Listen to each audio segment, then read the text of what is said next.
মিটিংয়ে সবাই জানো যে আজকে একটা কলেজ কাউন্সিল মিটিং ছিল। কলেজ কাউন্সিল মিটিংয়ে আমরা গেছিলাম। আমরা দুজন পিজিটি, দুজন পিজিটি, একজন হাউসার, একজন ইন্টার্ন ছিল। তো মোটামুটি 4টে ইস্যু নিয়ে কথা হয়েছিল। প্রথম ইস্যু যেটা আমরা ঢোকার সঙ্গে সঙ্গে কথা হয় সেটা হচ্ছে রণজিৎ সাহাকে নিয়ে। তো প্রথমে ইনকোয়ারি কমিটির রিপোর্ট পড়ে। সেই রিপোর্টে অনেকজন অনেক কমপ্লেন করে, সেগুলো বলা হয় যে বিভিন্ন পিজিটি টিডিটি থেকে কমপ্লেন আছে। ইভেন আমাদের জানার বাইরেও অনেক প্রফেসর বা অ্যাসোসিয়েট প্রফেসর তারাও অনেক কমপ্লেন করে, সেগুলো সবই দেখা হয়। তো দেখে ইনকোয়ারি কমিটি রিপোর্ট পড়ে। তো সেই রিপোর্ট অনুযায়ী হি ওয়াজ ফাউন্ড গিলটি।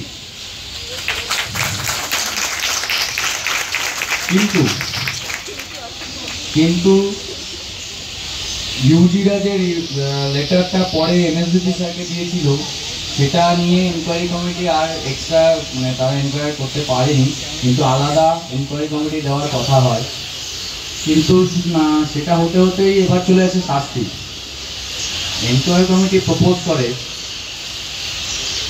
যে he should not continue as a house staff, he should not continue to stay in hostel, he should be debarred from any cultural program of this institute and any administrative actions to be taken against him.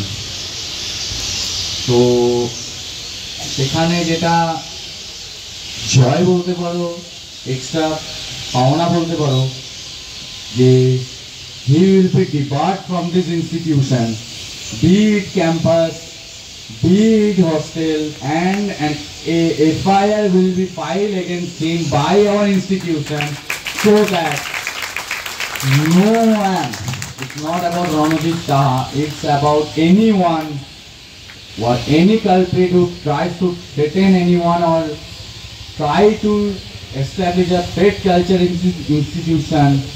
It will be an example to everyone যে এরকম করা যাবে না। Even প্রথমে যেটা হয়েছিল ডিবার্ড from this institution, এই আমাদের ডিমান্ডটা ডিরেক্টলি বলা হচ্ছিল না, বলা হচ্ছিল হোস্টারশিপ পাবে না, সেটা বললেই তো হয়। কালচারাল প্রোগ্রামে পার্ট থাকবে না, সেটা বললেই তো হয়। তখন আমরা প্রশ্ন করি, ও যদি এক্স স্টুডেন্ট অ্যাসোসিয়েশন ফর্ম করে চলে আসে তখন আমরা কি করব? ও যদি অ্যালুমিনি বলে আমি চলে আসি অ্যাসোসিয়েশন ফর্ম করে, তখন আমরা কি করব? তখন দে হ্যাড নো অ্যান্সার। তখন ওরা রাজি হয়, ওকে হি উইল বি ডিবার্ড। এরপরে আসে হচ্ছে যে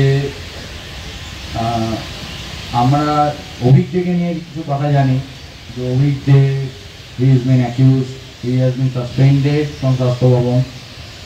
সেটা নিয়ে শোনার পর একটা কথাই বলা হয় যে কেউ সেটা নিয়ে ডিবেট করেনি, বাট বলা হয়েছিল ডিন স্যারকে যে একটা নোটিফিকেশন বা একটা নোটিশ আমাদের সার্জারি এইচওডিকে দেওয়ার জন্য, যে হ্যাঁ institution has taken the decision two ডিবার him from the campus. সেটা হয়তো দেওয়া হয়নি, তো দ্যাট উইল বি ইস্যুড। তো অভিজ্ঞে until proven innocent he is debarred from this campus and hostel. House staff intern তাদের যেটা কনসার্ন ছিল, যেটা নিয়ে আমরা এক প্রকার বলতে পারো কোণঠাসাই করে দিয়েছিলাম, কি করে হাউস স্টাফশিপ পেল, সেটা আমরা ছাড়িনি। কিন্তু আর তাদের কাছে আমরা যখন বললাম যে হাউস স্টাফশিপ করার ও যে ঢুকলো, কি করে ঢুকলো, একই কথা অথরিটি উত্তর দিয়েছে, সিট কনভার্সন, সে ভ্যাকেন্সি করে, আর সেটা মেনে নিয়েছে যে without any notification and information এটা করা হয়েছিল, মেনে নিয়েছে। And they had no answer. There was pin drop silence. এই ইস্যুটার পরে তারপর এটাই ডিসিশন হয় ইন ফিউচার যে কিছু যা কটা সিট, সেটা একটা সিট হলেও হাউস স্টাফ সিটের নোটিফিকেশন বেরোবে, তারপরেই fair and actual house staff seat counselling হয়ে তবেই পাবে। আরও কিছুগুলো ইস্যু ছিল about his allotment in various hostel rooms.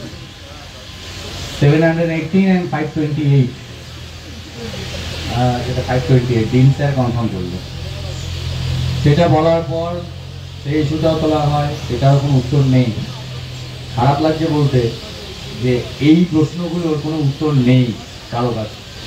Even একটা জিডি করা হয়েছিল, তার এগেনস্টে কেন জিডি করা হয়েছিল তারা সেটা জানে না, যেখানে তার রিসিপ্ট কপি আমাদের কাছে আছে। তো একটাই সাজেশন, যে আজকে হয়তো আমরা ওখানে ফেসে যেতাম বা একটা আটকে যেতাম, যে তোমরা যে কটা সবাইকেই বলছি, যে যেই কমপ্লেন দেবে তার একটা রিসিপ্ট কপি লেখো। আজকে হয়তো ওই রিসিপ্ট কপিটা বাকি, তো সেটাও নেওয়া হয়েছে।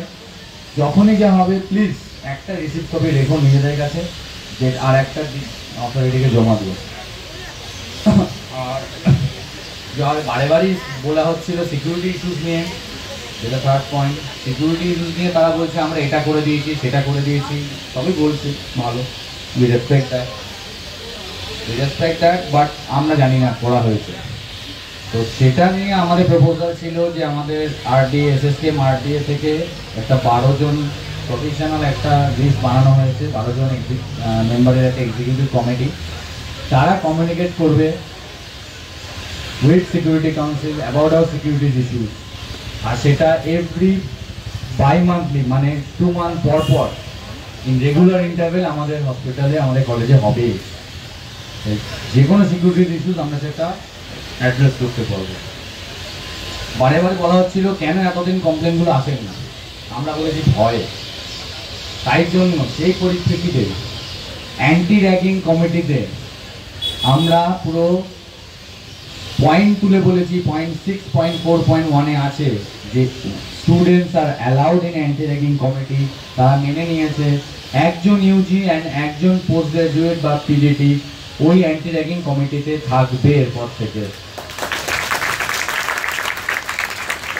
আর যেটা লাস্টে কলেজ কাউন্সিল মিটিং, এই যেটা হলো, আমি 1.5 বছর হয়ে গেল আমি কখনো দেখি কলেজ কাউন্সিল মিটিং। এরপর থেকে যে কোনো কলেজ কাউন্সিল মিটিংয়ে যদি আমাদের অ্যাজেন্ডা এরকম, তো আমার স্পেসিফিক বা ফিক্স কোনো মেম্বার থাকে না, কিন্তু যদি কোনো অ্যাজেন্ডা ওঠে অ্যাবাউট স্টুডেন্টস অ্যান্ড রেসিডেন্টস, তো সেখানে স্যার এনশিওর করেছে, ডিরেক্টর স্যার, যে আমাদের মধ্যে থেকে রিপ্রেজেন্টেটিভ সেই মিটিংয়ে থাকবে।